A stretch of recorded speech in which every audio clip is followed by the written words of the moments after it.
അസ്സലാമു അലൈക്കും വറഹ്മത്തുള്ളാഹി വബറകാതുഹു.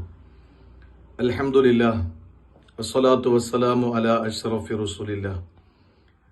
അൽഹംദുലില്ലാഹ്, അള്ളാഹുവിൻ്റെ അളവറ്റ അനുഗ്രഹത്താൽ ഒരു ബലിപെരുന്നാൾ കൂടി നമ്മിലേക്ക് കടന്നു വരികയാണ്. ബലിപെരുന്നാളിൻ്റെയും അതുപോലെ ഹജ്ജിൻ്റെയും അമലുകളെ സംബന്ധിച്ച് നാം വാചാലമാകുമ്പോൾ ഹസ്രത്ത് ഇബ്രാഹിം നബി അലൈഹിസ്സലാം മാത്രമല്ല ശ്രദ്ധേയമാകുന്നത്. ഹാജർ ബീവി റളിയല്ലാഹു തആല അൻഹ ഈ ബലിപെരുന്നാളിൻ്റെയും പരിശുദ്ധമായ ഹജ്ജ്, ഉംറ ഇബാദത്തുകളിലും ഒക്കെ അവർ ഏറെ ശ്രദ്ധേയമാകുന്നു എന്നുള്ളത് ചരിത്രത്തിൽ നിന്ന് നമുക്ക് മനസ്സിലാക്കാൻ കഴിയും. ഹാജർ ബീവിയെ സംബന്ധിച്ചിടത്തോളം അവർക്ക് 4 രീതിയിലുള്ള കുറവുകൾ, സമൂഹം വിലയിരുത്തുന്ന കുറവുകൾ ഉണ്ടായിരുന്ന ഒരു സാഹചര്യമാണ്. അതിലൊന്ന്, ഹാജർ ബീവി റളിയല്ലാഹു തആല അൻഹ അവർ ഒരു സ്ത്രീയായിരുന്നു എന്നതാണ്. നമുക്കറിയാം, സ്ത്രീ ഒരിക്കലും പുരുഷനെ പോലെയല്ല, വ്യത്യാസമാണ് എന്ന് നമുക്ക് എല്ലാവർക്കും അറിയാം. ദീനിന്റെ വിഷയത്തിൽ പോലും പുരുഷൻ ഒരാൾ സാക്ഷി നിൽക്കേണ്ട സ്ഥാനത്ത് സ്ത്രീകളാണെങ്കിൽ 2 പേര് സാക്ഷി നിൽക്കേണ്ടി വരുന്നു. സ്ത്രീ പൊതുവെ പുരുഷനെ പോലെ അല്ല എന്നുള്ളത് പൊതുവായ ഒരു തത്വമാണ്. ആ ഒരു കുറവ് ഹാജറ റളിയല്ലാഹു അൻഹയ്ക്ക് ഒന്നാമതുണ്ടായിരുന്നു. രണ്ടാമത്തേത്, ഹാജറ റളിയല്ലാഹു തആല അൻഹ അവർ ഒരു അടിമ സ്ത്രീയായിരുന്നു എന്നുള്ളതാണ്. അവരുടെ ജീവിതത്തിന്റെ, ഇബ്രാഹിം നബിയുമൊത്തുള്ള ജീവിതത്തിന് മുമ്പുള്ള അവസ്ഥ, അവർ ഒരു അടിമയായിരുന്നു. സാറാ ബീവിക്കും ഇബ്രാഹിം നബിക്കും ഒരു രാജാവ് സമ്മാനിച്ച ഒരു അടിമ സ്ത്രീ എന്ന സംഭാവനയാണ് ഹാജർ ബീവി അഥവാ ഹാജിറ റളിയല്ലാഹു തആല അൻഹ. അതൊരു കുറവ് തന്നെയാണ്.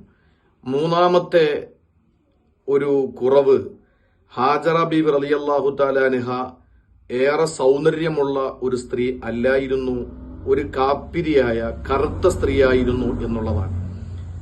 അത് പൊതുവെ സമൂഹത്തിൽ കറുപ്പിനോടുള്ള വല്ലാത്തൊരു വെറുപ്പ് നിലനിൽക്കുന്ന ഈ കാലഘട്ടത്തിലും ഒരു കുറവായി തന്നെ ജനങ്ങൾ വിലയിരുത്തുന്നതാണ്.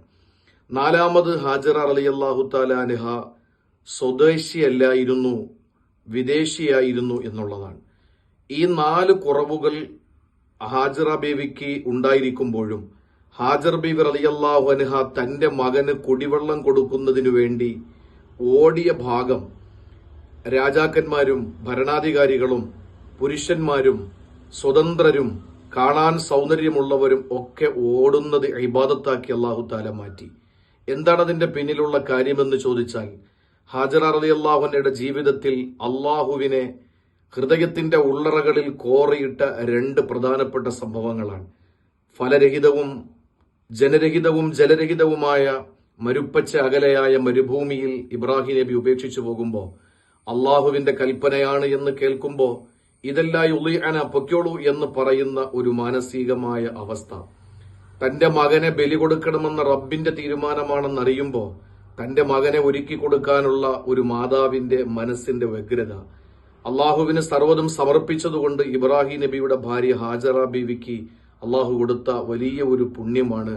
കുറവുകൾ എന്തുണ്ടെങ്കിലും ലോകത്ത് ഒരു ചെറിയ കുടുംബം, ഇബ്രാഹിം, ഇസ്മായിൽ, ഹാജറ എന്ന് പറയുന്ന ഒരു ചെറിയ കുടുംബം വർഷം തോറും അനുസ്മരിക്കപ്പെടുകയും ആരാധനകളുടെ ഭാഗമായി മാറുകയും ചെയ്യുന്ന ഒരവസ്ഥ. അള്ളാഹു നമുക്ക് അള്ളാഹുവിന് വേണ്ടി വിധേയപ്പെടുന്നവരിൽ ഉൾപ്പെടാൻ നമുക്ക് തൗഫീക്ക് നൽകി അനുഗ്രഹിക്കുമാറാവട്ടെ.